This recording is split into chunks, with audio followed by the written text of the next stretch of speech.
À tous, merci de nous avoir rejoints. Donc rapidement, n'oubliez pas qu'il y a la traduction de translation is available. Welcome everybody. There is translation into English. So I will speak French today. So I try to have a balanced linguistic approach. So thank you very much on behalf of MPAs and IUCN to join this third virtual session for our restoration training.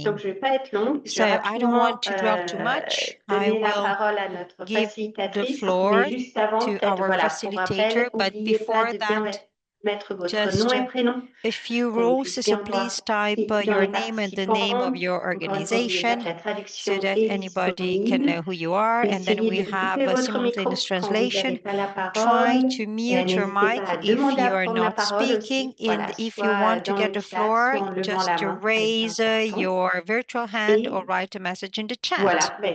Très bien. Patricia, well, à toi la main. Patricia, I give you the floor. Welcome everyone. Thanks for joining today's session. So today, as you know, we are in the third virtual session, monitoring and evaluation frameworks. And just as a reminder, this is our next session will be strategic planning and funding, and later we have the in-person session. So if you can go next, we have a quite full agenda, full of content.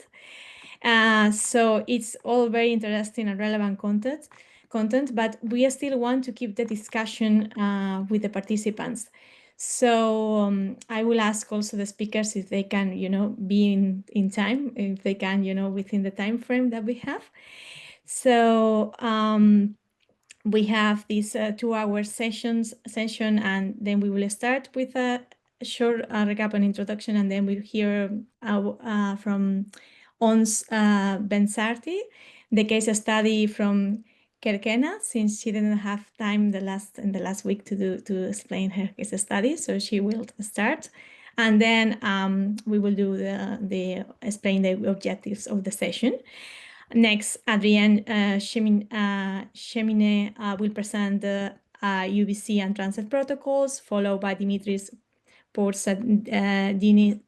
Porsanidis on drone and photogrammetry methods, and then Japrak Arda and Jose Luis Postigo will introduce the IUCN Network-Based Solutions Standard and Green List. And then we will go to the participants' presentations. Probably we will only have time to do 2 presentations. We have received quite a lot, so we will have some of them in the next sessions. So let's start with Ons. Are you here? Are you there? Yes. Do you all hear me? Okay, your turn. Hi, everyone. My name is Ons Benzarti. I'm an MPA officer at Kerkena Island. Kerkena Island is new MPA. It's been created on the 2023 in the Gulf of Gabes of Tunisia. It's close to the region of Sfax, if you know Tunisia. We are a very coastal and shallow marine water habitats. We have a key nursery and feeding ground for fish and invertebrate, especially for turtles. Our main goal is habitat conservation, sustainable fisheries, and because if you see in this picture, we have the Sharfia. It is the third one. It's a fixed fishery for fish, and it's known as UNESCO heritage. It's special for Kerkena Island. So we are trying to work with the fishermen to keep it sustainable and do some community co-management. We have seagrass loss and habitat fragmentation, declining of fish stocks and biodiversity, mainly from overfishing and chalutage, trawling. So also there is pollution, invasive species, and climate change, mainly erosion. Why restoration? Because it's a very important area. As I said, it's a key nursery for all the Gulf of Gabes marine biodiversity. Our goal is to restore the ecosystem function and improve the fish habitats for the fishermen, because he's the main character in our MPA.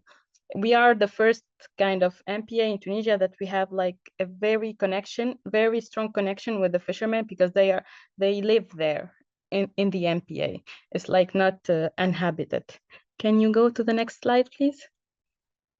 So we've done a lot of work of restoration, and it's been going through the years. It's not only by us, but also with the fishermen. We try to to do Posidonia planting. We try to protect the Pinna nobilis individuals because we found on the 2019, we found 5 still lived individuals. We try to protect them, but unfortunately, they're not in quite good shape. We tried to do experimental culture of commercial sponges, but it didn't work very well because the sponges there, it's like a common fishing commercial stuff with the fishermen. We tried also to do palm branches to try to help the Cephia officinalis, like the cuttlefish, to reproduce. So we try to put artificial reefs and try to in different areas, but we will try also to do more work to redo the experiment because it didn't work well. What else? For the Posidonia, I cannot give you the results because it's confidential. It's the work of our two student of thesis. Unfortunately, it's very nice. It's very beautiful work because it's very sustainable. It's the tepi that you see on the first picture. This is the Posidonia planting. We used palm branches because it's sustainable and it will melt down with the currents and with everything, but they are attached with strings, with cotton strings. What else? We have different partners, local NGOs, the agency as it's known in Tunisia. We don't work alone. We manage the MPA with the APAL. We have also in the team scientific experts. We work with the ATUTAX, in ENSTM. We try to recover as much as we do. Can you go to the next slide, please? What we learned from our work, because we have a lot of fishermen, we have to always talk with them and make them as our community. They are they need to be involved in each step that we do. So they are the main drive of the restoration work, building trust through daily interaction and also co-managing activities within the community. We also try to locally adapt the techniques and implement very MBS work. What else? We also try to implement all of these ideas to the youngsters of our generations on the island because they are the future. So we try through the camps or sensitizing campaigns to make them understand the importance of the marine biodiversity inside of our island. So the next steps are to continue working closely with the fishers and keep involving young youth volunteers, also the fisherwomen. Sorry, can I just stop for a second because I have a lot of noise. I don't know if you're hearing the noise or not. No, so it's good. I will continue. So also we try to sustain the efforts and reinforce the capacity of the fishermen and the fisherwomen and the youngsters. Also to hopefully we're trying to advocate for stronger and legal protection of our seas against against the small trawling, because in Kirkina they created the small trawling which are ruining our marine biodiversity. So we're trying to really do it. Also we're trying to secure long-term funding to try to strengthen local capacities to lead the work independently. I tried to do it briefly, not reading from the PPT. Perfect. Thank you very much, Ons. Yeah, if anybody has some questions to Ons, you can raise your hand or paste it in the chat.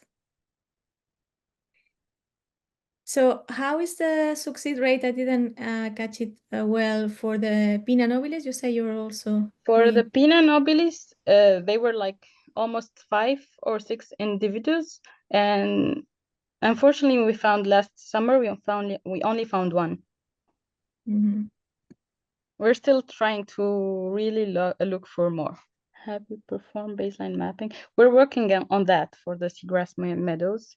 We're working really on the mapping because it's very important because like, can you show the first slide, please, Patricia? Yes, who is, yeah, please, thank you. I'm not sure the screen. Metan team, okay. The first one, the other one. This one?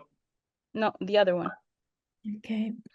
As you see, the fixed fishery next to it, all of that is like Posidonia, but like it have the very beautiful like tiger shape. And it's very special to Kirkena because it's like shallow water. That water is like almost 1 meter. And like the Posidonia in Kirkena, it can be very like, how do I say it? It gets like naked and then like reformed with water. So it's very like, it have a very adaptive form. And all around the island, you can see these shapes and you can see like different shapes of Posidonia. We have another challenge as, I don't know if anyone knows it or no, but in Kirkena Island, the fishermen still owns parcels in the sea. So like, if you're gonna work like to put like some like station like balisage in the Posidonia, you have to ask from the fisherman or the owner of that parcel, can we work on that parcel, please? Can we? It's like for your own good and everything. So it's like a fun thing. It's really interesting. It's the opposite as in the rest of European waters. The state owns the sea. Here, the privacy owns, but which also could be easier to work in the private sector. It's like the land on the sea for the no, farmers. it's only for the fishermen. Yeah, it's quite interesting. No, no private. I mean, yes, private, the fishermen own them, so it's the same, the analogous of the olive oil hearts or the field for vegetables, if we can make a similarity on that.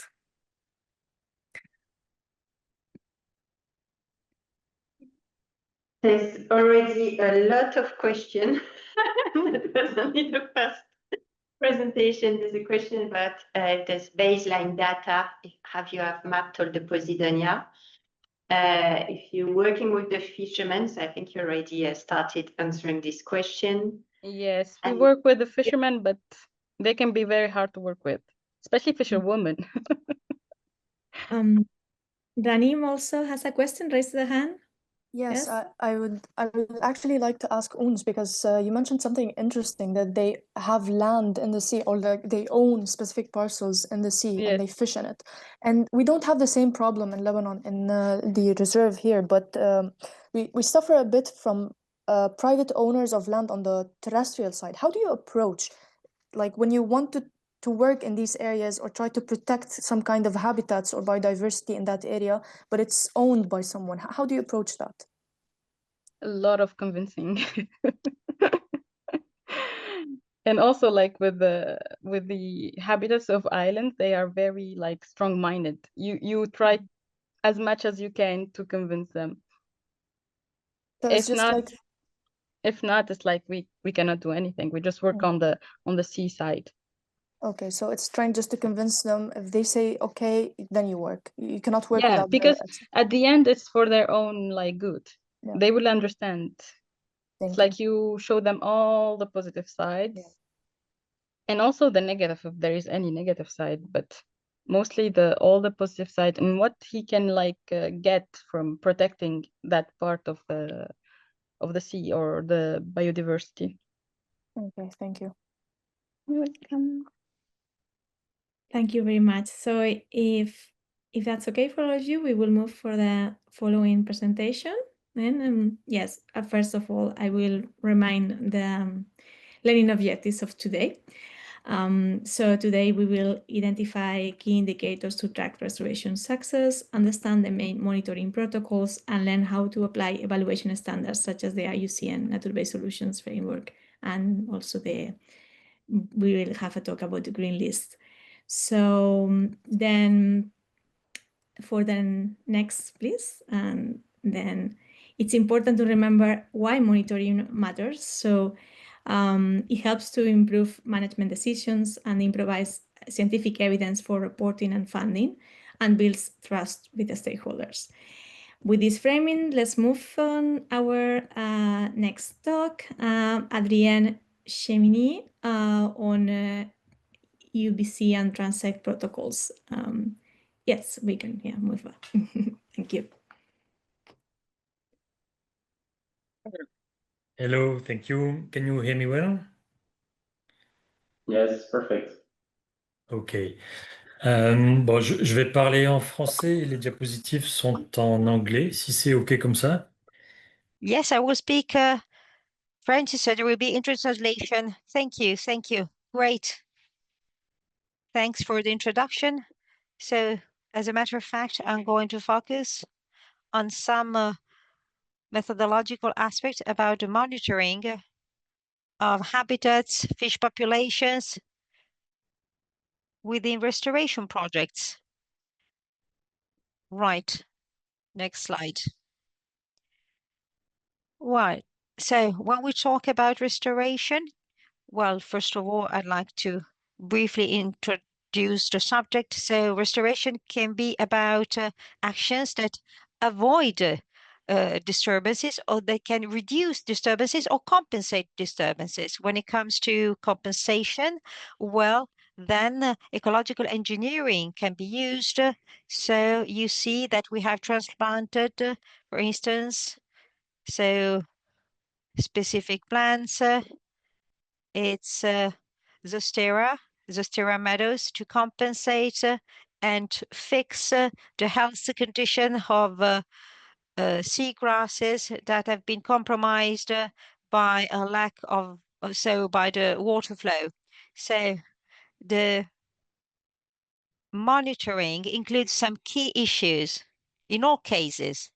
So first of all, any restoration project and the following monitoring as is meaningful if the root causes of the disturbances have been resolved clearly. So if they haven't been fixed. Secondly, the benefits being them ecological and or societal of any restoration action must be evaluated. So this must go through an experimental phase. So this is the main topic of my presentation. And also the costs and efforts required for restoration or compensation should not exceed the estimated benefits. So there should be a balance for any restoration action. So this also justified long-term monitoring of results of restoring actions. And sometimes some projects are missing this. So sometimes it's very hard to keep this monitoring in the long term. But first, let's see some key steps when it comes to the restoration process, and in particular, the monitoring restoration process. Which are the key steps? Well, first of all, we need to ask ourselves a question at the beginning. So first of all, we need to define the scientific question that you want to investigate in order to define the protocol from the beginning.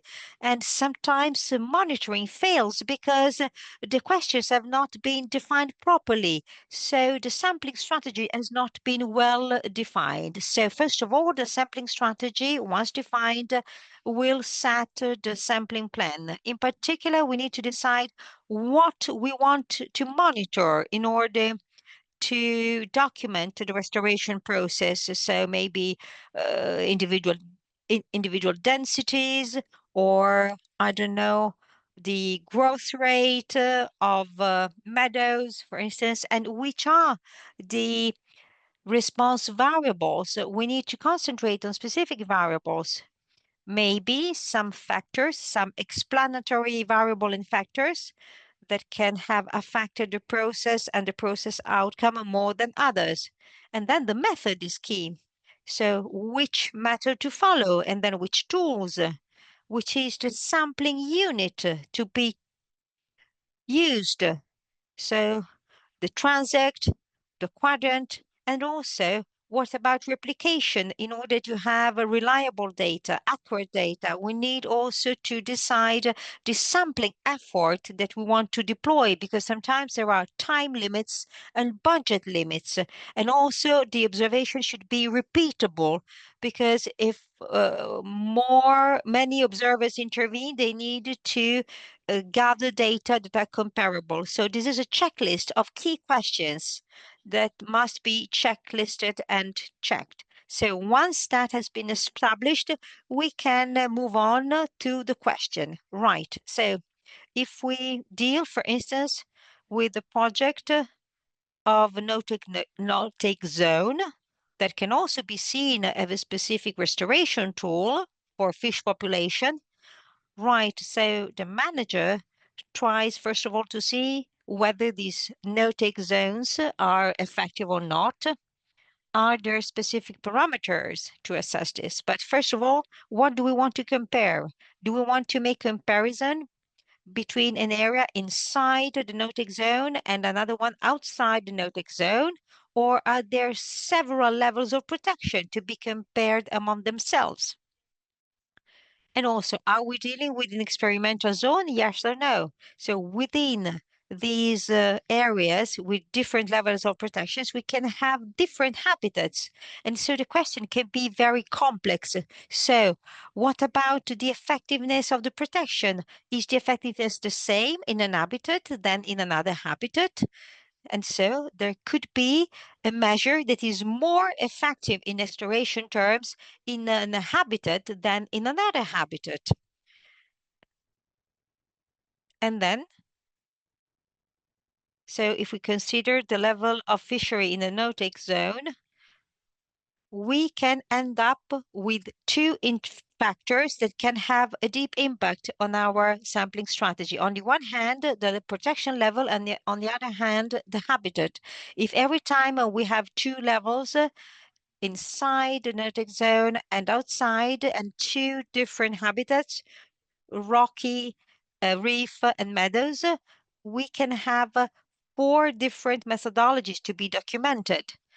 If on top of this, we want, for instance, to study the effects of the depth on the effects of restoration, we would have additional methodologies. And so, I mean, the sampling effort would increase even more, because inside the treatments, we need to measure several parameters, the parameters that will determine the success or failure of our test.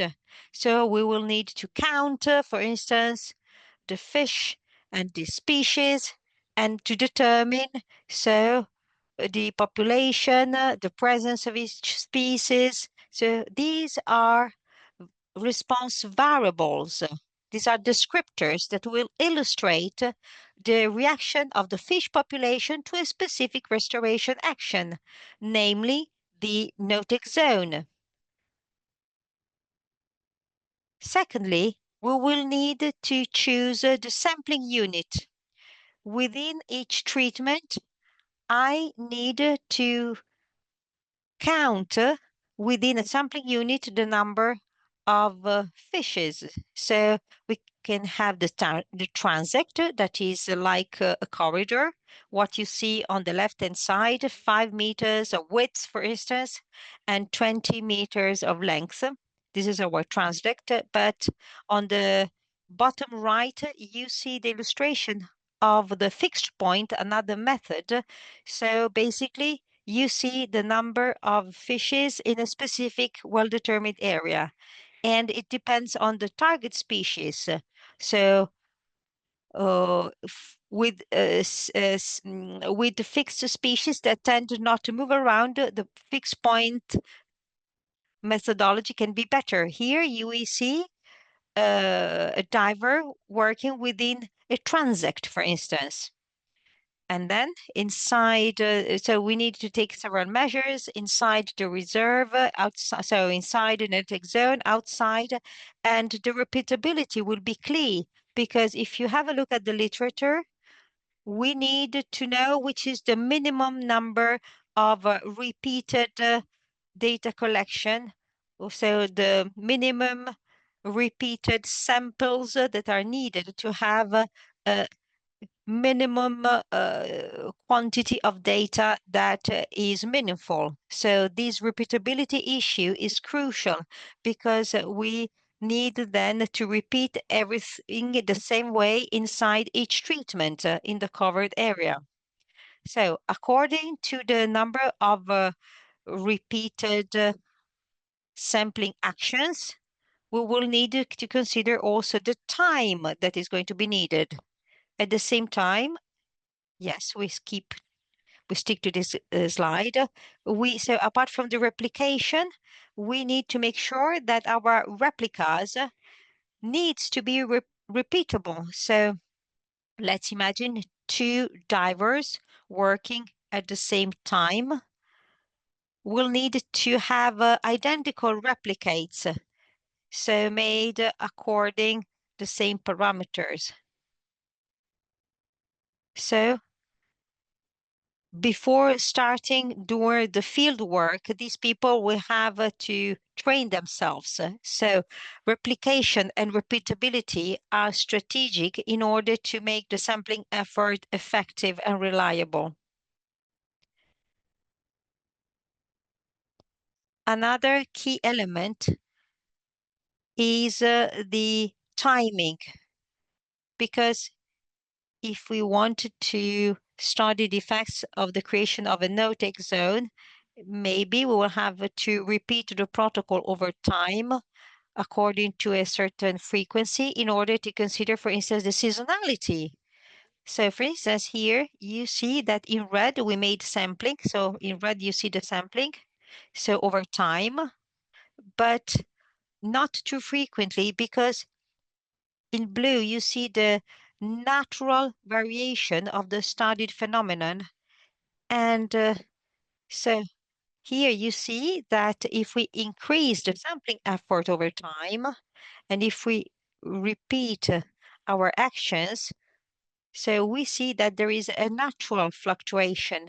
So all these elements can have an impact on our sampling methodology. So very briefly, so the choice of the method depends on what we are doing. So we talked about visual sensors, but there are other methods that can be more suitable for a specific species. So bottom right, you see cameras, positions on the bottom, and we leave them record over a certain period of time in order to catch the species that otherwise a diver would skip visually. They would not see them.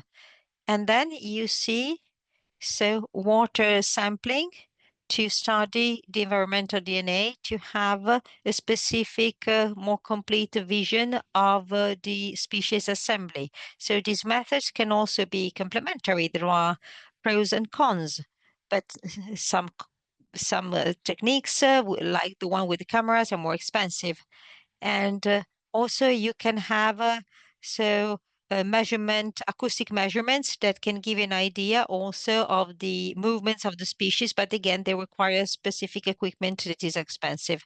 And then a few last slides on another topic. So we have seen the key issues when it comes to defining a monitoring protocol. And here you see the same approach, but applied to seagrass meadows. So if we consider the same approach, so here we have a seagrass meadow that we have reinforced through transplantation to rebuild a habitat that had been destroyed by pollution. So again, the protocol has been adapted to this specific case. For instance, we can decide to consider the evolution over time of this meadow once restored. And so we can define three specific timing stepping stones, or we could compare this with a sort of a virgin site that had never been deteriorated. And so we could make the comparison with the pristine site. Okay, following slide, please. Okay, right. So in order to give you more details about the design, for instance, we need to define the response variables that we want to study. Usually when it comes to a seagrass meadow, there are descriptors about the health condition, and there is a list to choose from. I took, for instance, the density or the cover percentage that is measured through sampling units that are small squares, small quadrants. And so if we move on to the next slide, we can see that in order to answer a question, we need to cross several elements. On the one hand, so the time after the restoration, and factor 2, that is going to be, for instance, the initial degradation level, comparing the restored seagrass meadow with a meadow that was always in good health. So then we can assess the sampling units over time, and we are going to position and measure our sampling units inside the different seagrass meadows in the different treatments. So we will then see the replicates inside each meadow, and we can also decide to position several squares inside the same sampling unit, considering several ecological parameters, such as the depth. Let's imagine that we have a different depth level that varies inside a meadow. We can position our small squares, our quadrants, to measure the density of the meadow.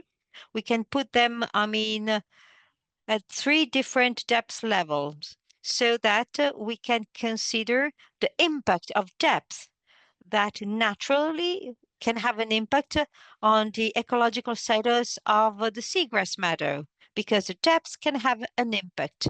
And so we can get information from this. You see that here, the sampling design has been adapted to the specific parameter that is depth in order to assess the ecological status of the meadow at different levels within a treatment on that specific matter. Right, so I decided deliberately in this presentation not to insist on one method, because there are many methods.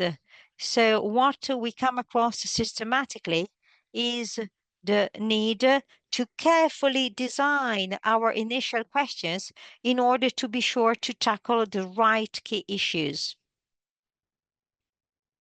Right, so do not hesitate if you have any questions. Do you have any questions?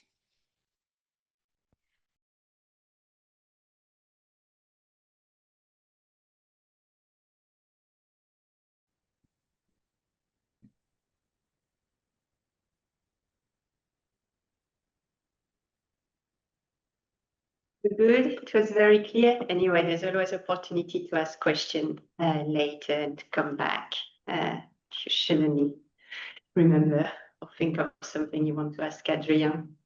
And yeah, thank you, Adrien, for accepting to share your experience. You're welcome. Expertise. Yep. I will stay online so we can further discuss if you wish. Thank you. I'm sure it was very useful for participants. And now we go to the presentation from Dimitris, and he will walk us through the draw mapping, photogrammetry, and use of case studies of seagrass and shallow habitats. So yeah, just remember, if you can keep your timer in 10 minutes, and then we will have some time for questions. I will do it. I just shut down my camera because my Wi-Fi is a little bit unstable. Hope that nothing will happen in a while. So thank you very much for the invitation. I have prepared a short presentation on how I use technology to map seagrass and seascapes from shallow to somehow deep waters, because my region allow me to go down to deep waters, and how drones and photogrammetry can be used effectively for monitoring of restoration sites, setting baselines, and in general, how to use them for monitoring. So next slide, please. A little bit history. Jacques Cousteau, 1975, in Caribbean Sea, he had an idea to see how far they can go and map depth from satellites. So they arranged a mission with NASA. They talk with the satellite. They collect depth data in Bahamas region, and it was the first time that they proved that we can use satellites to see below the surface and take useful information, like the shallow water depths that can be used for any type of informative analytics and safe navigation. A lot has been done so far from that time, and here we have already started in Greece, almost 15 years ago, more or less, but the publication came later, how to use commercial satellites to map seagrasses. So we use high-resolution data to set up the baselines in protected areas. Here is the coastal zone of Samaria National Park, of which is the first MPA that was member of Medban, almost now 10 years. And we make it using the first high resolution of good quality satellite sensor from WorldView 2 down to almost 40 meters. That's why I say we go deep, because the water clarity and the conditions allow us to go very deep and map deep seagrass meadows with deep limits and also other habitats. We further move and try a lot of sensors. Next slide. And we have fun from Medban in order to fill gaps, knowledge gaps, because usually we have a lot of charismatic species that are used for clarifying MPAs and delineation of sites, but we miss or we forget where these species feed. So here in Hania region, in North Crete in Greece, we have a nice funding from MPA about supporting conservation activities for the loggerhead turtle, which feed on seagrass, and we use satellites, scientific diving, little drones, low-cost boat hydroacoustic systems to create bathymetry data for the coastal zone. And in the next slide, we further use machine learning and Planet data. Planet is a big company now based in Berlin from two former NASA engineers, and they give you every day observations at 3-meter pixel size. There are different ways of previous one. I didn't move forward. We have the luxury to use a lot of data from them and create habitat data. However, moving to drones and commercial satellites, drones are nowadays a very easy to use tool, less costly than in the past. Of course, what goes up goes down. So you might lost it. I have lost a lot. And we used to do very fine resolution seagrass mapping in the coastal zone and compare it with satellite data to understand what we gain from drones in terms of fine scale mapping, setting baselines, but also the potential to use them for monitoring restoration sites. And with the satellites to scale up and move to bigger regions, because you cannot map 1,000 kilometers of coastline with drones, but you can effectively have satellites to do that and use your drones for site-specific analysis and data collection, allowing you to create super important data that can support restoration, can support fisheries, can support planning at any scale. Next one, please. Of course, from images to data, because an image still remains an image, we need to turn them to impactful data. We can use them, and now we have the luxury to have a lot of free tools to use them to turn them from beautiful, colorful RGB images or orthomosaics to habitats like this one, where you can also have different levels of information based on your field data, because field data are key for any type of image interpretation and habitat mapping. Next one. But how we have to collect the data from the field. This is always the trickiest, the most costly, and people from the domain of data analytics or from Earth observation cannot understand them. People from the ecology love them, but cannot understand how to link them with satellites. And I'm lucky that I am at the interface of these two, and I can do both in the same time using snorkeling or diving to collect important data that will allow you to do monitoring. And monitoring requires precision and accuracy in terms of space. And for that, you have to be very careful what sensor you use on the GPS and the accuracy of your data to be able to compare in the end of your project, your baseline with the evolution of your citrus plantation or your reef monitoring or your Gorgonian forest monitoring. Next one. Because by having good design designation of field campaign, you can end up with a beautiful Earth imagery of Posidonia plantation. You can identify your monitoring frames, and in due time, if you move forward, next slide please, you can go and compare what was before the transplantation, what has happened after the transplantation, and to do some analytics to identify significant changes and to what extent these significant changes are attributed to your activity or of a natural causation. Next one. This is a beautiful workflow. I found it in a very fresh publication that show you that how you can also use already available tools and online processes to move for underwater photogrammetry and create your final products that can be used for your assessment, for your reporting, and ultimately for the support of the local societies to have a better quality of life for the fisheries, for the well-being, and for the sustainable tourism. Next one. But scale matters. I'm very sure that if I ask here with satellites, people will jump for Copernicus and Sentinel-2 because it is free. But you can see the impact of the scale from sensor to sensor of the same seagrass meadow. And you can easily now move to your case study area to understand what will happen when you will go to use open data for mapping your meadows, which might be patchy, might have these beautiful reef formations in Tunisia or in Libya or in Algeria, or you have a really patchy meadow because of the local oceanographic systems that you will lose half of the data. And if we move to the next slide, and we will see also here, it's my playground here in Greece, in Heraklion. I have done baseline mapping with commercial satellite data. And then I repeated with Copernicus, Sentinel-2, and Landsat. It is the same site, the same time, but not the same areal extent that are reported. And if we move to the next slide, that we take this data to talk about carbon stocks, which are trendy the last years, you can see that you can easily overestimate your carbon stock assessments. You can easily report incorrect information to your NDCs under the Paris Agreement. And when somebody else comes back to do properly this mapping, you can easily be exposed at various levels. So when people ask me how to do it, I say go to the best data you can pay for. Because baselines are baselines, you can set them easily nowadays.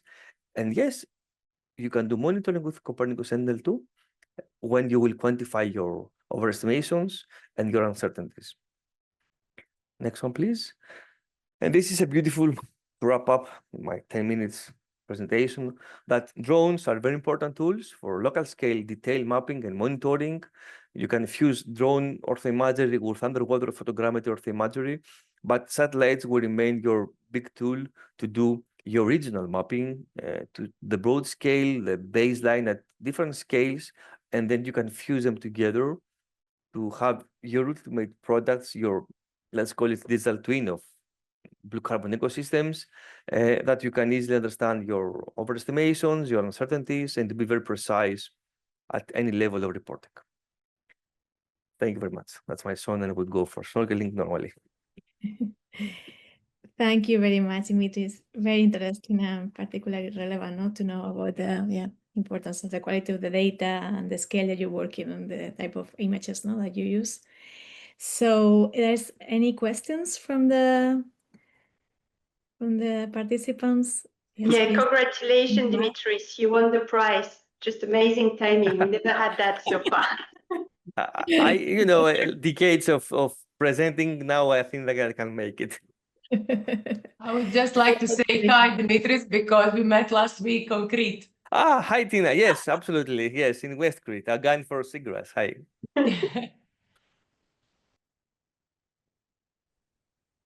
Yes. Any question for Dimitris? Thank you. It was, very nice, very clear.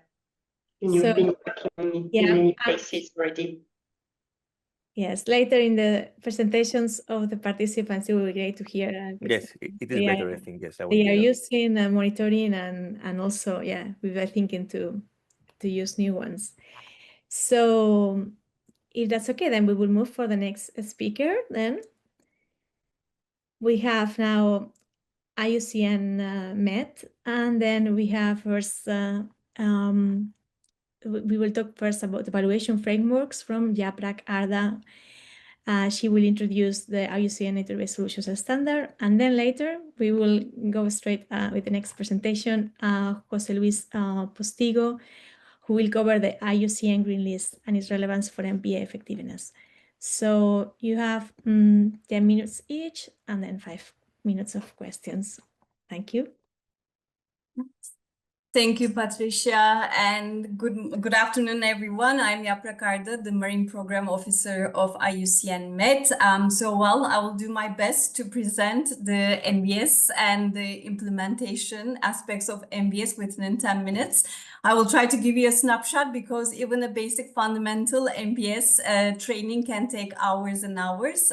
So without any further ado, let's start with the definition of NbS. So while we all hear about NbS, we know it is becoming more and more important and more integrated into our conservation work.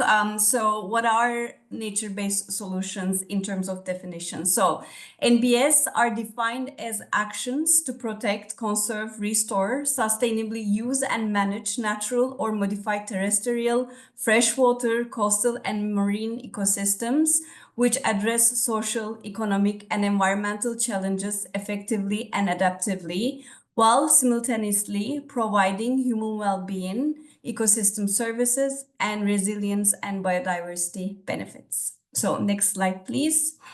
So this is just to give you the background of how nature-based solutions evolved through the years. So actually, the first idea of nature-based solutions were brought into attention by IUCN in 2009. And then through the many IUCN congresses and many other meetings, the concept and the definition and the standards and the ideas evolved. And the first nature-based solution standard was adopted in 2016, formally in IUCN World Conservation Congress in 2016. And then in 2020, the NbS standard was adopted by the IUCN Council and operationalized by IUCN. But more importantly, in 2022, the NbS was actually adopted and agreed upon at the United Nations Environmental Assembly, the 5th Assembly. And now, just recently, actually, nature-based solutions, the standards, the criteria, the criterions are actually very dynamic and organic, so it's not set in stone. Actually, over the years, once the first standard was launched and implemented in different, projects, in different countries, in different contexts, of course, there were feedbacks coming, and then it was a decision that was made by IUCN to update the standards, the criteria, and the criterion. So actually, recently, IUCN launched the second edition of the IUCN Global Standards of Nature-Based Solutions, which was actually formally accepted and launched and announced in the recent IUCN Congress, which took a few weeks ago in Abu Dhabi. Next slide, please.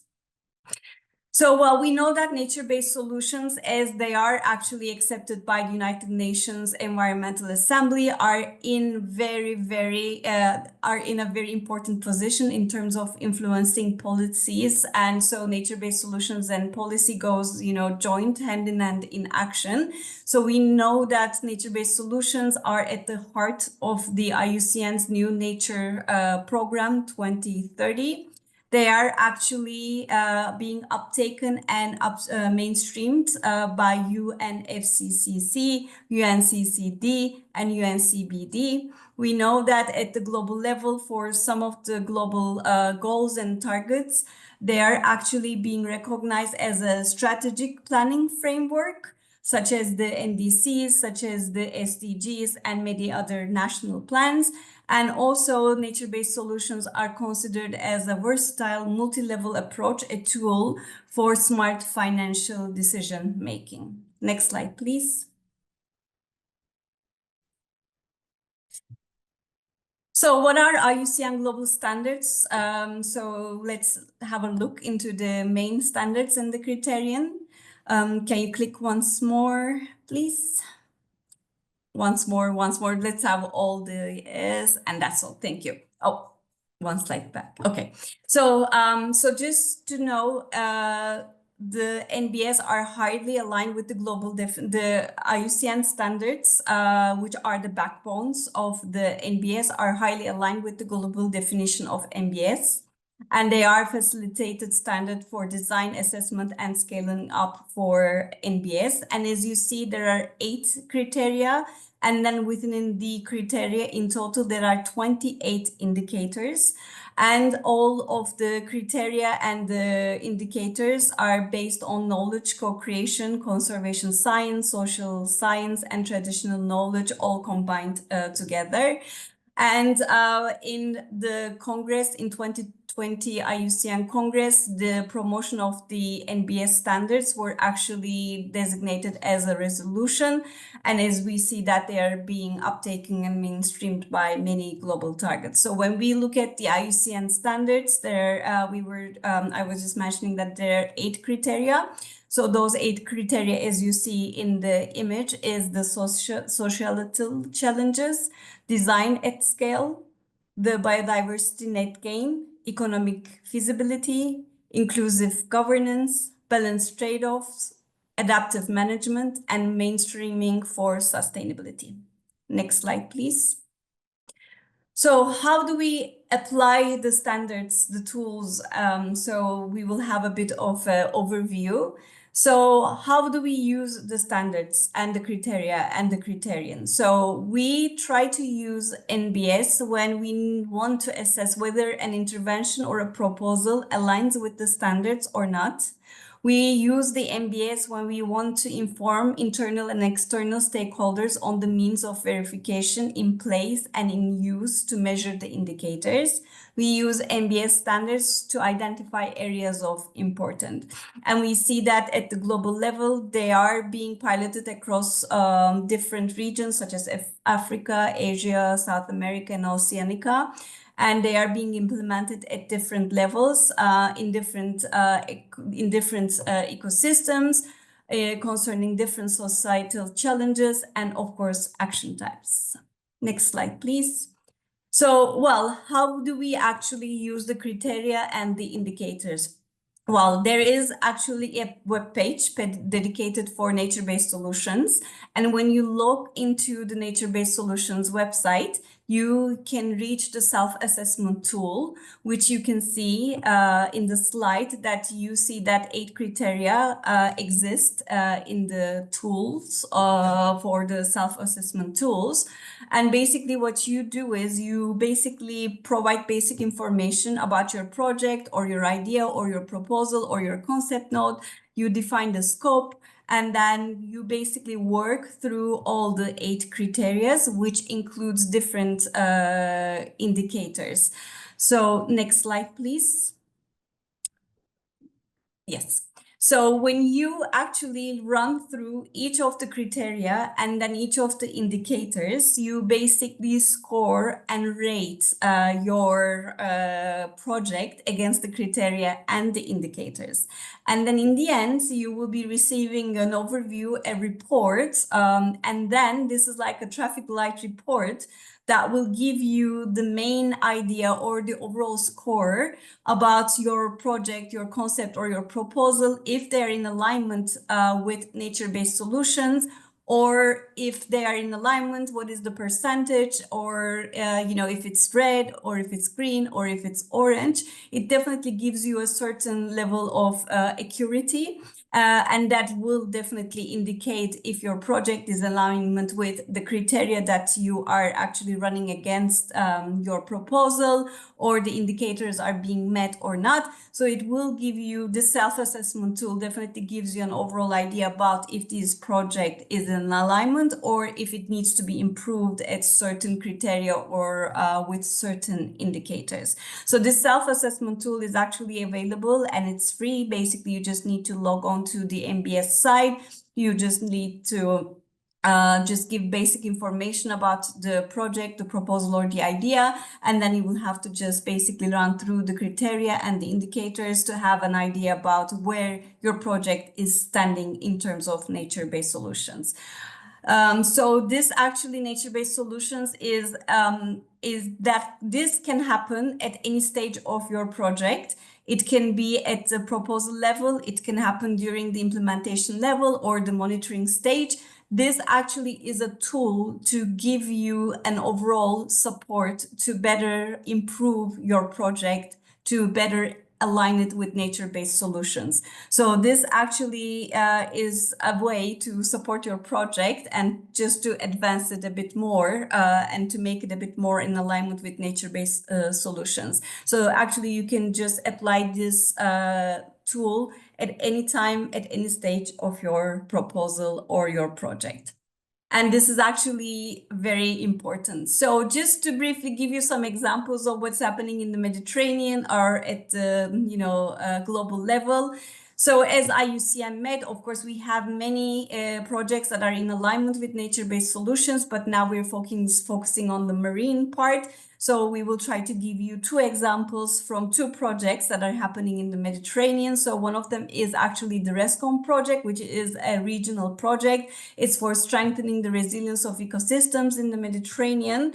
And the main idea is actually to strengthen the ecosystems and also to integrate nature-based solutions into different ecosystems and into the implementation of the different pilot projects at the regional level. Next slide, please. So the RESCOM project is a regional project that is taking place in 6 countries at the moment. As you see, we have different ecosystems in different pilot sites.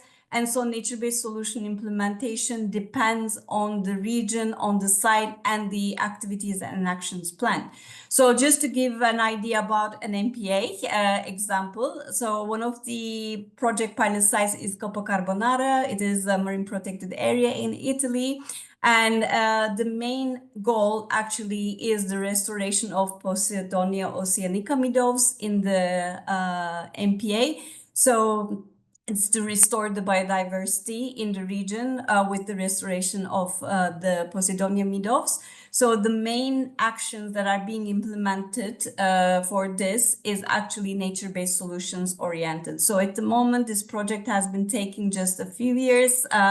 So we still are actually at the implementation phase. So we are going to have the accurate results in a couple of years, and then we will definitely have the chance to see how this nature-based solutions oriented project in an MPA regarding the Posidonia oceanica restoration is going to result. So next slide, please. So I am sure you heard about the RESCOS project. If I'm not mistaken, the Venice example has already been given. So this is also another project which is actually about restoration and taking account the nature-based solutions. The example that I would like to give is actually from another site, which is the Rhone Delta. So next slide, please. So the Rhone Delta, the former salts, is actually plan is integrating nature-based solutions, and it is tackling the different societal challenges, which are, the environmental degradation and loss of biodiversity, socioeconomic development, reduction of natural hazards, adaptation to climate change. And the main goal of this site is to tackle the reduction of coastal erosion risk, reduction of coastal flooding, water quality purification. And at the moment, NbS is actually being implemented in this region. So this is actually the final results will be up next year, because the RESCOS project is going to be finalized next year. So definitely the NbS outcomes will be more visible. But still, for both the RESCOS project and RESCOM project, some of the implementation activities and some of the results are available through the website. So you can definitely gain more information from these sites through the websites. So next slides, please. Just to give you a final overview of what is happening at the global level.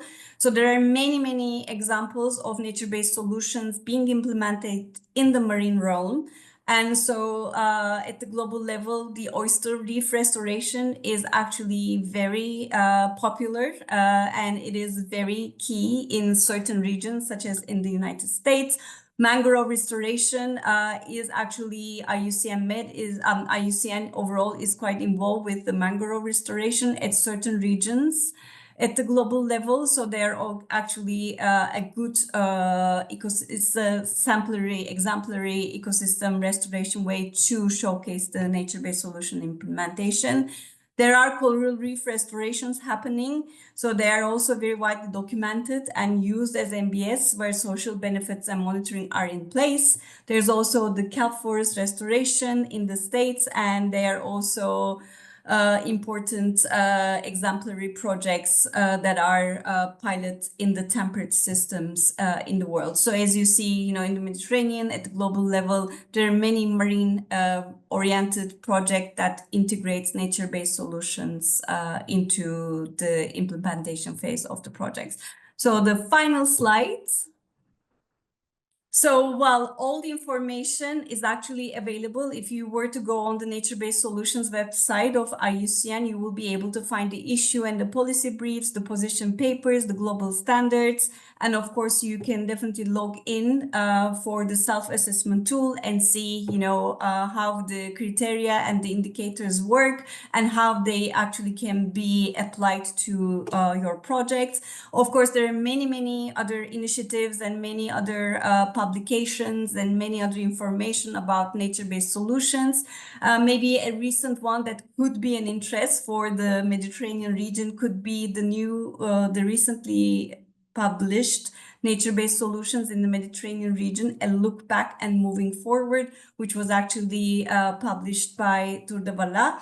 So colleagues from Tour de Valla. So that actually might be an interesting publication to have a look for the nature-based solutions in the Mediterranean. So, next slide, please. Thank you very much. So I don't know if I stayed in the 10 minutes or not, but yes, I tried to give in a nutshell about nature-based solutions and some exemplary implementations. Thank you very much, Yaprak, for this very clear presentation and useful for participants. So as I understood, then you said it can be applied at any stage of the project. So the participants, if they have their own restoration plan or they are building the restoration plan, they can go to the website and then follow the... Exactly. It can happen like at the proposal stage, at the implementation stage, at the monitoring stage, even if you're at the finalization stage. It is a tool just to improve the implementation of the NbS and the overall project activities. Fantastic. Yes. So if you have any question, I would encourage to ask now to Yaprak, because she might have to leave a bit earlier. And in any case, in the in-person also, we will have the chance to review some of these and hopefully also do some practice. So, but yes, ask please now if you have some questions. Adrienne, sorry. Yeah, thank you. Thank you, Yaprak, for your very interesting presentations. I have a curiosity question about the. I guess it might be sometimes difficult in the assessment of some of the criteria to have background data. For example, I am wondering how is it done to give some quotations, for example, for biodiversity net gain about projects which are still, let's say, experimental. I'm thinking about tropical reef gardening, which let's say do not make a consensual statement. Like scientists are still debating on is it truly efficient or not. Some of them say that it's we are wasting money through the window because to make a small amount of transplantation, it requires a lot of money. So, and sometimes it's really data deficient to be able to assess the feasibility and the biodiversity gain about this kind of things. So I'm wondering how this is included in the, let's say, the framework of the assessment of a specific project. Well, thanks. Yeah, thank you, Adrian. Well, this is actually one of the challenging questions. So actually, that's one of the reasons that IUCN is trying to gather feedback from the already implemented projects, just to see what are the gaps, what are the needs, how the criteria and the indicators or the overall implementation of the standard could be improved. Because yes, definitely there are some gaps. Sometimes, like when you need to provide information for the criteria, there's nothing that you can provide, and all of a sudden it is like a red light, and all of a sudden everything goes back. Like, no. But of course, like with the new updated standards, there are some improvements. So this can be a bit, let's say, project and case specific. And that's why we have some experts and commissions and also some other support available by IUCN just to guide you through this kind of situations. So at the moment, I will not be able to give you the exact improvements that are made because they have been recently, launched at the Congress. But yes, there are some improvements that try to bypass or improve this kind of, let's say, gaps or like lack of data or lack of information. But we all know that, these are very challenging, sometimes, constraints. But, the criteria, the standard is trying to overcome these challenges. But this kind of feedback is actually very important to improve the overall standard as well.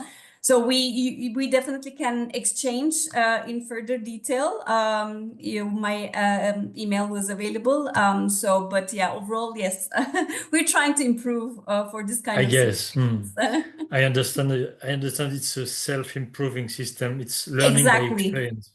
Exactly. Yes. Okay. Well, thank you so much. Very You're interesting. welcome. Dimitris also raised his hand. Yes, I would like to bring here, because it's a big discussion what Adrian opened. And I think that for Posidonia, last year we published the guidelines for active restoration. And it's clear if you don't have removing pressures in 5 years money, don't do it. However, we have not yet learned from failed restoration sites what happened and why they failed, because nobody has touched that. Or at least they haven't seen a study that don't take the success, but the failure and why they fail. And if it was a real failure or because the money stopped 2 years, 3 years, nobody knows what happened onwards. So there is an information gap on that side of this action of restoring the seascapes, because for me it's not restoring the seagrass, just planting roots, restoring the food webs, restoring the big picture, which is still lacking from the reality in the Mediterranean.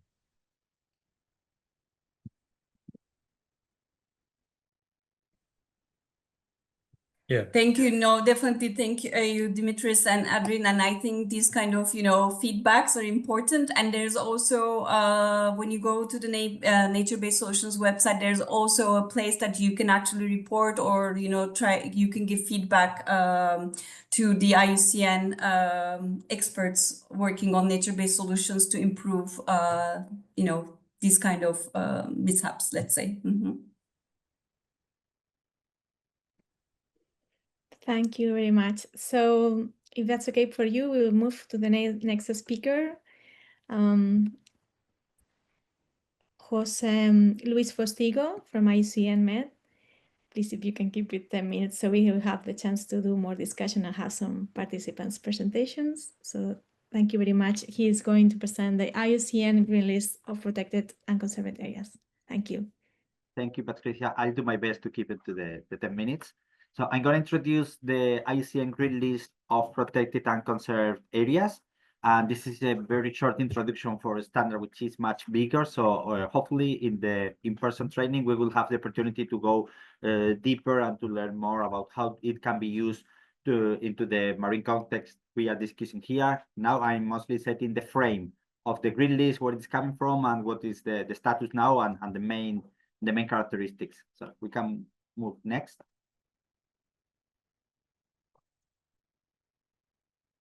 Okay. Yes, you can do another two. Okay, thank you. So the origin of the Green List in the World Conservation Congress in 2012, there was a resolution to develop objective criteria for a green list of species, ecosystems, and protected areas. So the Green List of Protected Areas, the first pilot was presented in 2014 in the World Congress of National Parks. And then in 2016, there was another resolution in another World Conservation Congress to improve the equitable governance and effective management of terrestrial and protected areas through initiatives such as the Green List. Then, once the Green List was out, COP in 2016 and in 2022, they mentioned the Green List in a decision. They proposed to promote the IUCN Green List as a voluntary standard to promote and encourage protected area management effectiveness. So it's already, we're gonna talk about other tools to measure or to increase effectiveness of protected areas, but this is one of the few recognized by the CBD to report on the targets of the CBD. So next, please. So this is the target 3 of the Global Biodiversity Framework. We all know this. This is the 30-30-30 to protect at least the 30% of terrestrial, inland, coastal, and marine areas by 2030. And you can see, well, if we can move to the next. Yeah. Oh, okay. There is some movement, but this is the same text. You can see most of all the words involved. They are included. They are embedded in the green list. So if we go next, all this part involved from the target 3, they are here taken textually. And if we go next, we're gonna see one example. The green list has 4 components. In the first component, all this part from the target 3 are already embedded. Equitably governed, recognizing indigenous and traditional territories, or recognizing and respecting the rights of indigenous peoples and local communities, including over the traditional territories. So the same happens with the next component. So we can go next. Same for component 2, also for component 3. Next, please. And component 4. So green list is fully aligned with the target 3 and has been designed to respond to the target 3. So what's the mission of the green list? Now we know where it's coming from. The mission of the green list is to increase and recognize the number of effective, protected, and conserved areas globally. And the key word here is effective. Next, please. Okay. The green list is applicable to protected areas, but also to conserved areas, OECMs in English. These are areas which are not protected areas, but the result of their management has it's good for conservation. So you can see here different examples, but green list can be applied to both of them because both of them are can be taken into account to complete the target 3. So next, please. Well, the green list has 4 components. One is good governance, another one is design and planning, the third one is effective management. And when all these 3 happens, conservation outcomes should be good conservation outcomes should be the result. But that's not always measured like that for other PAME tools, for other tools for management effectiveness. So here, all the 4 components are measured. We can see here from the components of the green list, I heard already talking about some of these components in the previous presentations, like identifying major site values, achieving long-term conservation, understanding threats and challenges, or understanding social and economical context. These are some of the aspect of the inclusive conservation of the grid list. We can move to the next. Okay, the grid list have three different dimensions. One is to recognize. Once you complete the process of the grid list, it's an assessment. Once you complete it, you are included in the grid list. And as IUCN, we're gonna promote that you are doing a great job in conservation. So that's how we recognize the sites who are doing a very good performance in management effectiveness. And also is to benchmark. The grid list is a common language. It's used, the same indicators are used worldwide. So you can assess yourself against the grid list, and you can have a benchmark, and you can check every year, every 2 years, even if you're not using the grid list, you can use it as a benchmark to track your progress. And of course, the goal is always improvement, continuous improvement on the management effectiveness. On the left, you can read some explicit values of the grid list, but I just wanted for you to know that these are three dimensions. It's not only about the certification, it's about improving. Next, please. Okay, here are other tools for protected area management effectiveness. Probably you know some or most of them, but the difference with the grid list is that the grid list is a standard. It means the grid list doesn't say how to do things. It's just expecting to have a result and including that result in the assessment. You can collect the results by yourself if you start the grid list from scratch, or if you have completed some of these, if you have used some of these PAME tools, you can use all this information directly in the grid list. You can see here the colors. Green means this tool exceeds the grid list requirements, and red is not included in the PAME tool at two different levels, at the component and at the indicator level. So you can see the grid list is the wider one because it's a standard and it includes all the 4 components, while most of these tools, they focus in one or 2 aspects. But any tools you have used before, you can use that in your advantage to complete the grid list process. Next, please. Okay, so the grid list standard has a global application with cross-cutting themes, as we saw for 4 different components. It's a local implementation and evaluation, but global significance, and it's based on IUCN best practices and knowledge products from IUCN, means the Red List, Protected Planet, and also from other tools out of IUCN. Next, please. This is how the grid list standard looks like. 4 components divided in 17 criteria, and these 17 criteria are divided in 50 indicators. I would not take too much. I would not get too much attached to this because it's changing. So we're working in the second version. It's going to be basically the same, but the order and some of them are going to be expanded to give it more sense. So, but basically, this is the grid list divided in the 4 components we mentioned before. It's all publicly available as a IUCN product in IUCNgridlist.org. Next, please. Okay. This is how the grid list looks like right now. It's around the world. The certified sites now are above 100, but there are meetings every 2 weeks, and it's hard. Sorry, every 2 months, and it's not easy to keep all the presentations updated.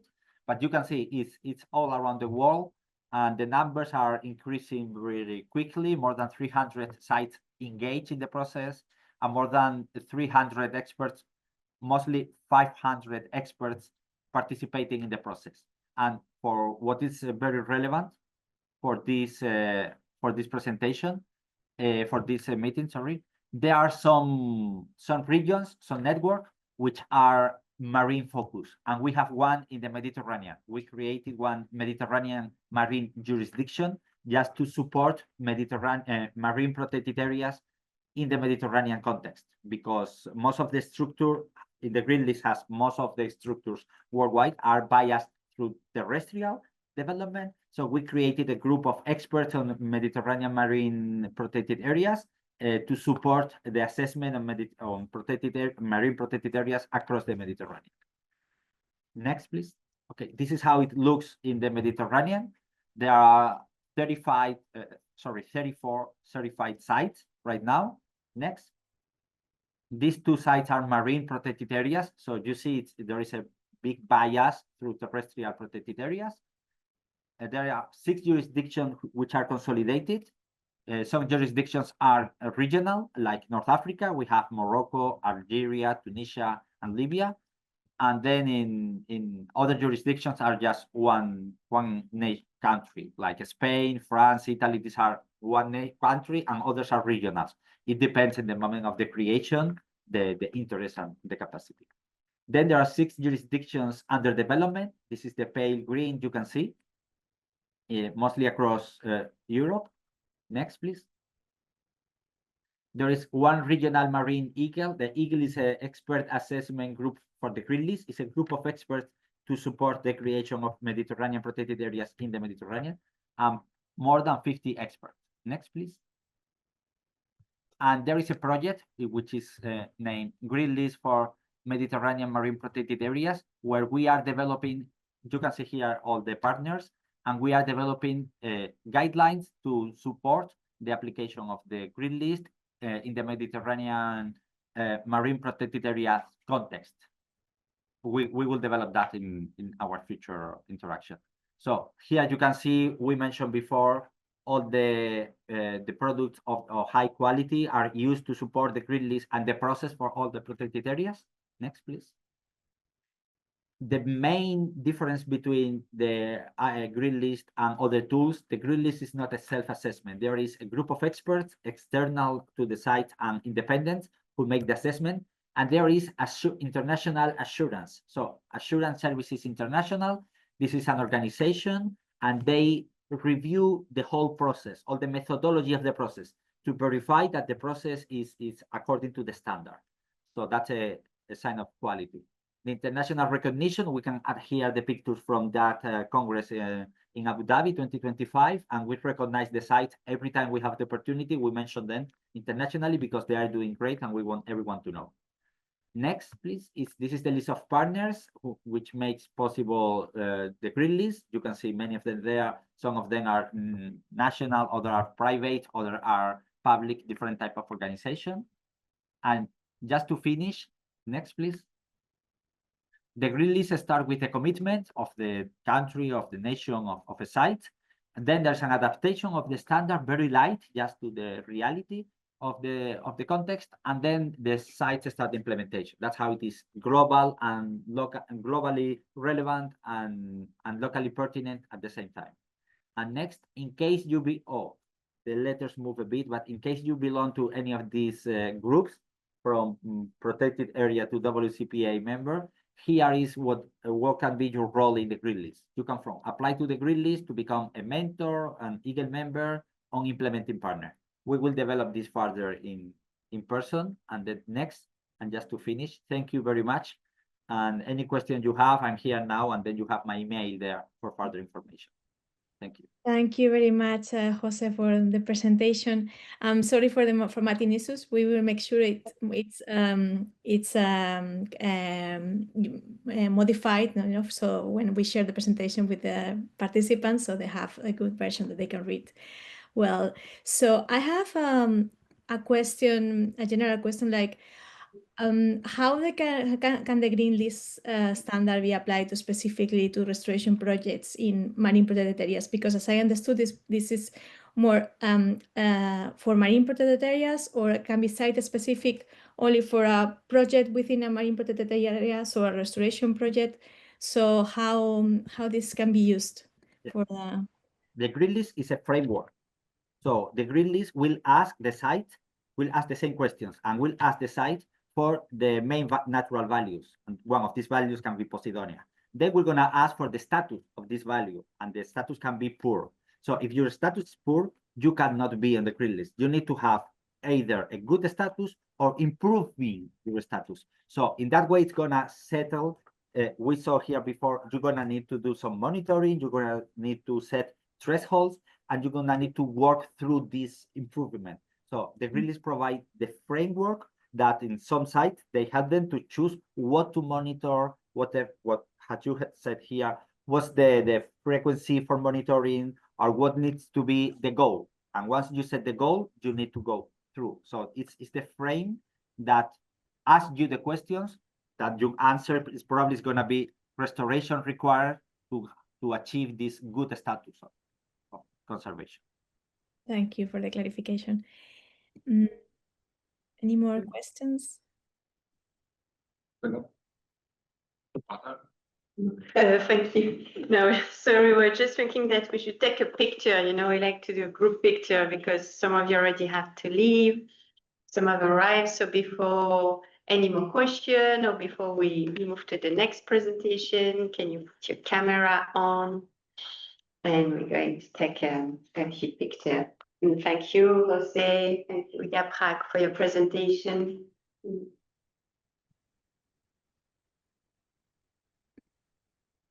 And there will be more opportunity to discuss this nature-based solution and the green list standard during our face-to-face training in Cabo da Gata in Spain, as most of the IUCN team will be there with us hosting, and we'll be able to go and ask them questions directly.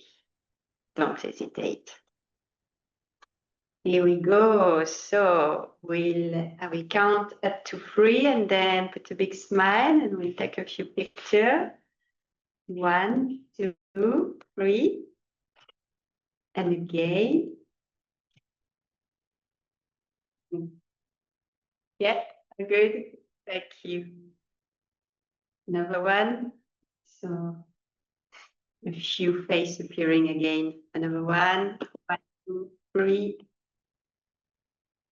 Thank you. So we have a bit of time for your presentation. So maybe we can move to that, Patricia, and if you... Moës, you have something you want to share? Oui, merci. Je peux m'exprimer en français, hein? Thank you. I C'est can mieux, speak French. Perfect.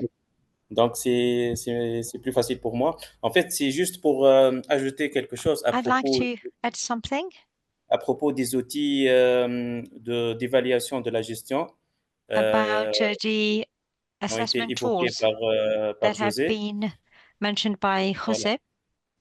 Je veux juste I'd ajouter like un autre outil simply qu'on to add utilise, another tool that is used actuellement. currently.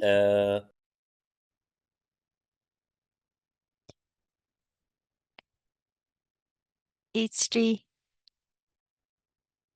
a tool to assess the quality of the management, the effectiveness of the management. And this is an additional tool that we use thanks to the cooperation with the Med Fund. And it's a tool that is really very good. This allows us to make a very practical and real assessment of the management of the Tunisian marine areas, and more in general, you can assess the marine areas financed by the Med Fund. So we have governance, we have ecological monitoring, we have the management unit structure. So the main topics are covered, and I think that this tool is extremely interesting, simple, and easily usable. Thank you very much. This is a tool that was developed by Med Fund for its beneficiaries to assess the impact of the financed measures. It was developed together with specific entities, is based on already existing tools, and it is extremely effective and simple, user-friendly. And I think that, I mean, it's not publicly available, but it's still very, very interesting and useful. So why not considering a sharing of this tool? Why not? Yeah. Yes, we used this tool in 2020. So over the period 2020-2025, and yes, why not? It could be published and made publicly available, and we have been testing that over the last 5 years. Thank you very much, Moez. Thank you. Thank you, Jose, and thanks to all the colleagues.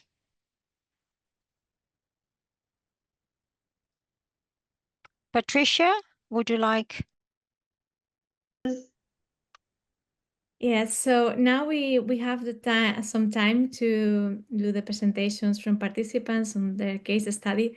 So we have received many presentations. So then today we will only have time to do probably 2, maximum 3, I will say maximum. So, but no worries, we'll have time to discuss the case studies next week or in the in-person training. And then I prioritize them by to have to leave the floor to the different groups also to speak, one representative from each different group. So let's start now with Ranim Tahan, and later we will go to the next. So all the slides are one next to the other, and then we have some minutes also for questions and discussion. So you can go next. Yes, thank you. Hello all, I hope you can hear me. Yes. Okay, perfect. Thank you so much. First of all, my name is Ranim Tahan. I'm from Lebanon.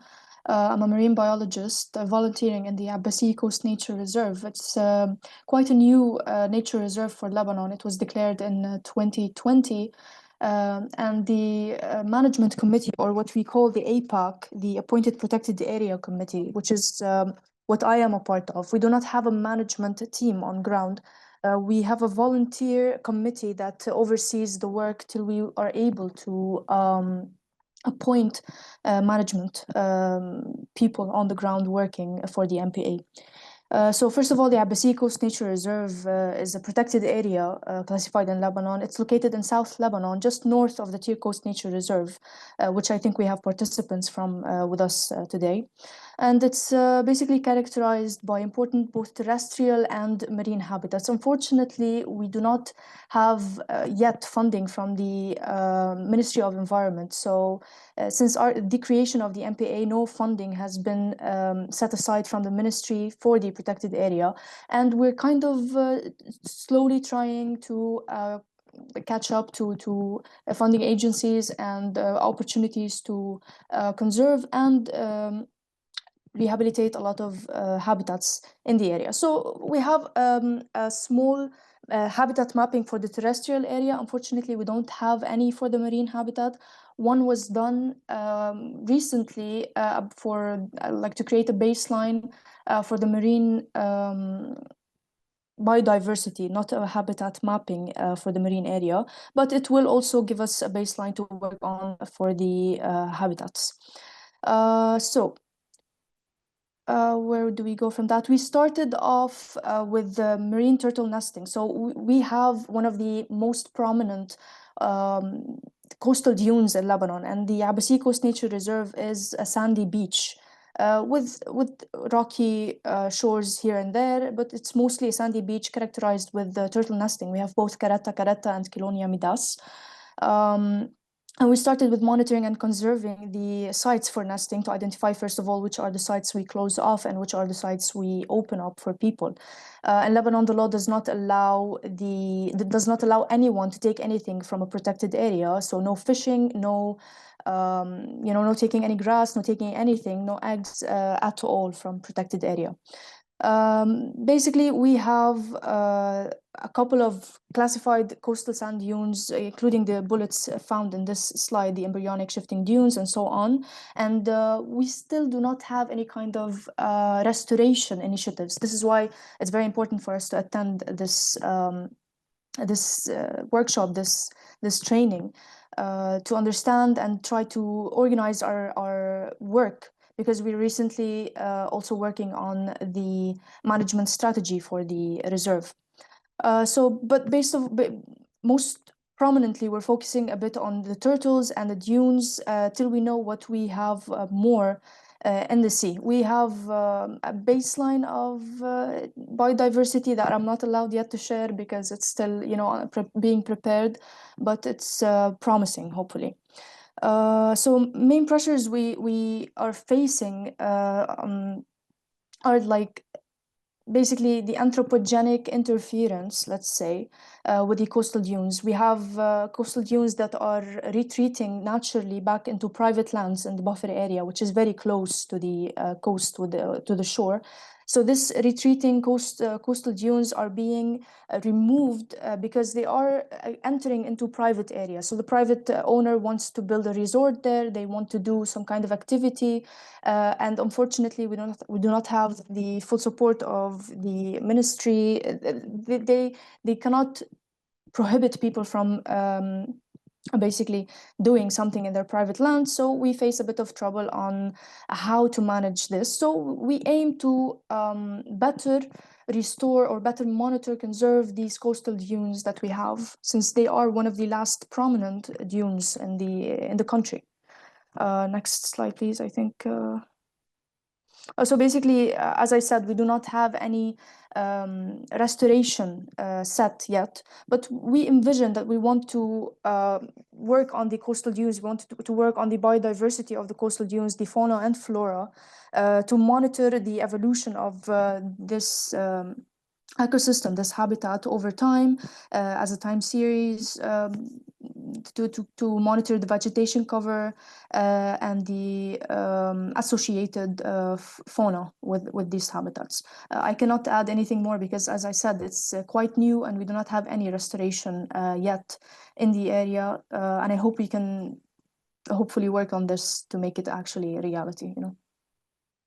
Thank you.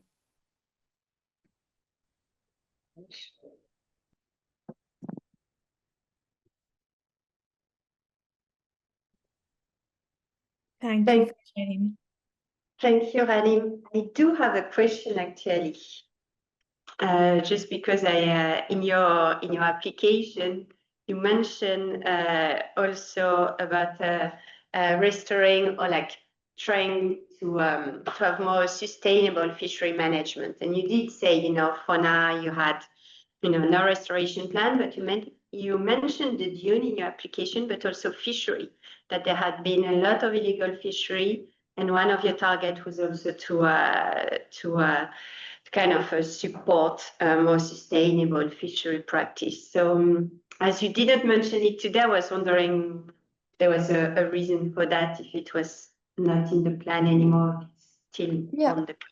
Yep. No, definitely. Yes, so basically in Lebanon, the law does not allow any kind of fishing in MPAs or in reserves, so no extraction at all.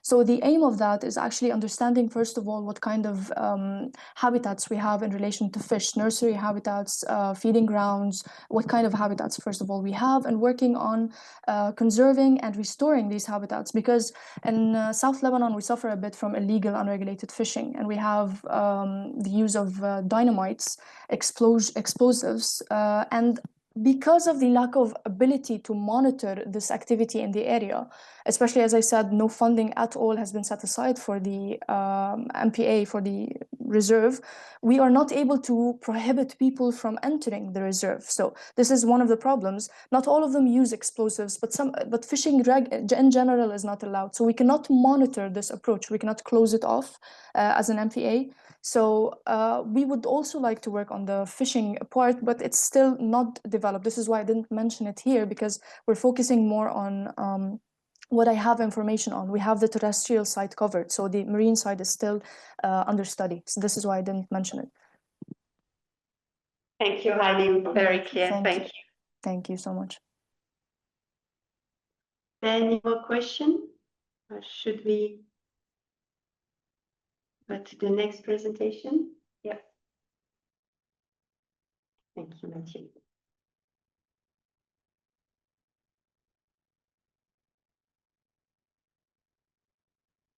Najib.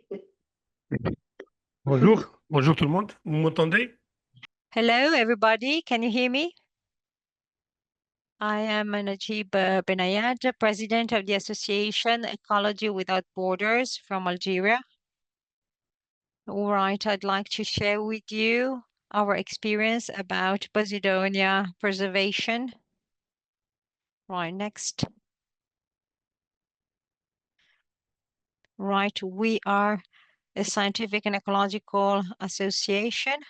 We are in Gigel. in Algeria. And basically, we are close to the Tanja National Park. We have a co-management unit. We carry a lot of monitoring on birds, Posidonia, marine flora, and so the Tanja National Park is one of the oldest ones in Mediterranean. It was established in 1923, and then it was extended in 1984 to 3,807 hectares. It is a biosphere reserve, joined so the SPAMI in 2005, and it's an MPA since 2022. So the park has a high level of biodiversity. You can find anything. So very rare species, and also the landscape is breathtaking. Very great terrestrial forests. We have islands. We have natural dams, coralligenous, submarine species, underwater species of any kinds, of any sorts. We have plenty of activities in the park.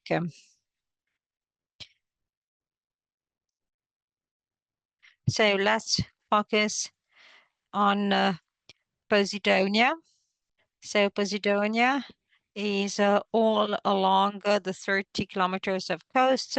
It's a protected species, and so you risk sanctions up to 600 euros. And so Posidonia is extra protected, and you can also risk up to 2 years of imprisonment and a sanction up to 100,000 euros. So Posidonia is protected by other legal measures adopted by Algeria. It's a very important species for the park, and its conservation and monitoring are part of the activities that are part of the management plan of the Tanja National Park. And we cooperate, well, we have an action plan for the conservation and monitoring Posidonia. So we implement different activities. We monitor tourist trends in order to understand the threats on the Posidonia meadows.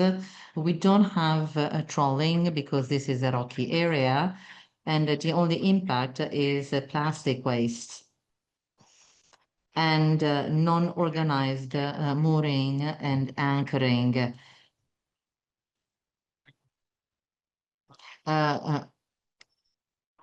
Our friends from the PIN initiative have drafted a monitoring plan for anchoring and mooring. Also, we carry out awareness raising and communication activities where we always talk about the Posidonia meadow in order to protect it. And we do that on different occasions. We talk a lot about restoration. We organize a lot of beach cleaning campaigns, especially at the end of the summer season, together with the diving centers. As for Posidonia monitoring, we carry out monitoring campaigns in order to collect as many data as possible. We have specific monitoring stations where we collect data about density recovery. It is usually a visual sensors technique that we use. We do that in collaboration with diving centers. Over the past 3 years, there have been exceptional Posidonia bloomings, and we always carry out monitoring on juveniles. We've also been working with Adrienne, who is here, and he has helped us in monitoring this species. We also have some signposts for Posidonia meadows. A fishing port was made, and during the works, 10 hectares of Posidonia meadows were destroyed. So we have put different signposts in order to understand the regression of the Posidonia meadow. Now there is unfortunately many boats coming to the port, and we have seen that there has been a strong reduction of the Posidonia meadow. Also, in order to solve the problem, we have tested an ecological anchor. This is a local initiative. Our association didn't get any funds. We're not even authorized to get money from abroad. We work as volunteers, and we're only using our own means. We didn't get any funds from abroad or from the Algerian government. And we have put in place this ecological mooring in order to protect the Posidonia meadow, and also in order to show that you can have boys parks.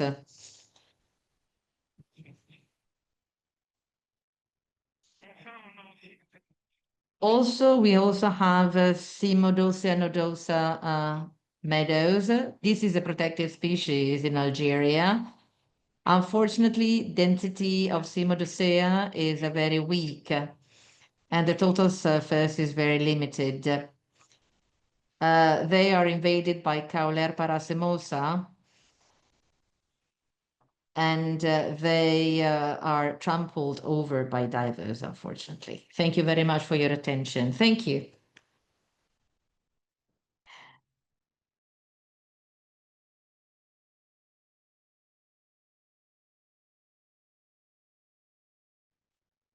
You are doing an extraordinary work without any external support and only with volunteers. No, thank you. Actually, every time we are asked, but how do you do in order to carry out your activities? We have two secrets, basically. The manager, which is Taza National Park, which we trusts us a lot. We received the training from them and we worked very well together. And then we have wonderful partners like you, WWF, and other Algerian partners helping us a lot in terms of capacity building. So I need to thank you for what you're doing for us. Do you have any questions to Najib? I have a question. I'm quite curious. Since the monitoring that we made on the Posidonia meadows, have there been any Posidonia bloomings over the past few years? Yes, Adrienne. After you left, there was a blooming. For 3 years in a row, we had Posidonia bloomings. Divers said, I've never seen that. That was the first time for them watching a Posidonia blooming like that. So that was quite extraordinary. And the past year, there were many juveniles of some fish species, and that was extraordinary. And that was thanks to the recovery of the Posidonia meadow. Wonderful. So I guess we have time for one more, right, Susan? Maybe we can do one more presentation, or we can, yeah. Okay, let's do the last one. If you can keep it, yes, in the 5 minutes, so we also have a bit of time for discussion. Thank you. Labrina, are you there? Okay, I hear. Hello. You hear me? Yes. Yes. Okay. I'm Labrina Bedina from Regional Administration of Protected Areas Flora. Protected areas in Flora regions, we have nine protected areas, which 4 is national park, 4 natural park, and 1 protected landscape.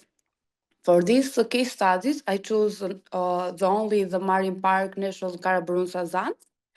This park, the National Marine Park, is located the boundary between the Adriatic Sea and the Ionian Sea. It's covered the marine area along the coastline from the Karaburun Peninsula and Sazani Island, including Flora Bay, and this is this marine park since 28 April 2010, with total area to 12% hectares. Sorry, the next, please. We choose Posidonia oceanica midwalls, key marine habitats for ecologic indicators in the marine park. This monitoring of structural variables was carried to assess the conservation status of Posidonia oceanica, as well to identify changes to Posidonia midwest in the Flora Bay and between the marine park zone. For this is objective, because access natural impact and human impact to track habitat conservation status. Help this identify because this area needed to protection or monitoring is a suitable site for nooring or recreation use and the zone under human or natural stress. Next, please. We choose in the marine park 2 points. Number one is the west of the marine park, who doesn't have more traffic or tourists. Point number two is including the Sazani Island between the it is inside the marine park, and point number three is a point near the visitor center in Radima, visitor center of Karaburun Sazan. This point is out of the marine park, but in this zone have more tourists, have hotels, have bars. For this area, divide into the zones sampling station and different tips. The sampling size chosen with 2.5 meters square to grid the represent device environmental condition. For this pre-monitoring in data include bathymetry and sea-based feature, midwall tips and density, selection, or reference. I say more, this study is two inside the marine park and one outside. Mapping provides baseline data and understand the distribution, depth, range, and structure of Posidonia oceanica midwalls. Next, please. For this study, we have now we have results because we work with University of Flora and other NGO to have this project with Flag Pine NGO. And we make this study every 2 years, but now go for 4 years. And the results for station number one, it's west of Karaburun. It doesn't have more traffic. It's is in the core zone of the park. And from this, the density of seeding is very good for 3 major polygons and good for one. The average length of Posidonia is 1.1 meters, and for this is the good results because doesn't have anchoring, doesn't have stress of human impact. Station number two is included the Sazan Island inside the marine park. For this polygon, most of the surveys show the presence of the new threads or shoots, and the average length for threads is 16 centimeters. For these polygons, have the moderated results. And for visitor center, which is the station number 3, the density of seedings is low in 4 major polygons. It's only 24, maximum of 26 centimeters. This is a raised link to, and is the poor results because we have more impact from hotels inside in this point for anchoring to speedboat for boat. And for this reason, administration protected area with collaborate with ministry puts buy-offs to anchoring anchoring the boat. Next, please. Okay. The Mediterranean MPAs are under growing pressure from anthropologic activities, climate change, and the other issues, resulting in a need for management that understand the environment changes of countries of effective of MPA environment. Rare the threat species or sites or habitats that hold large numbers of species might be particularly vulnerable, or species will need to more adapt to changing environment conditions.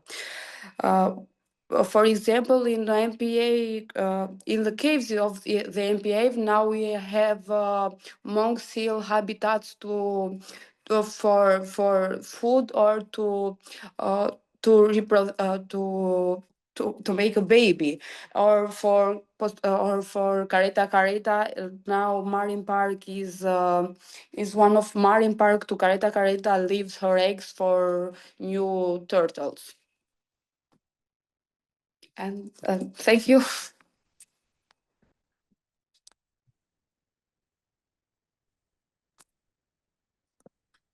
Thank you very much. Thank you, Labrina.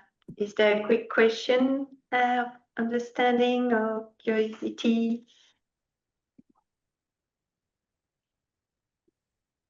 Sorry, I understand it's already late, and it was a very full and busy session, very intense.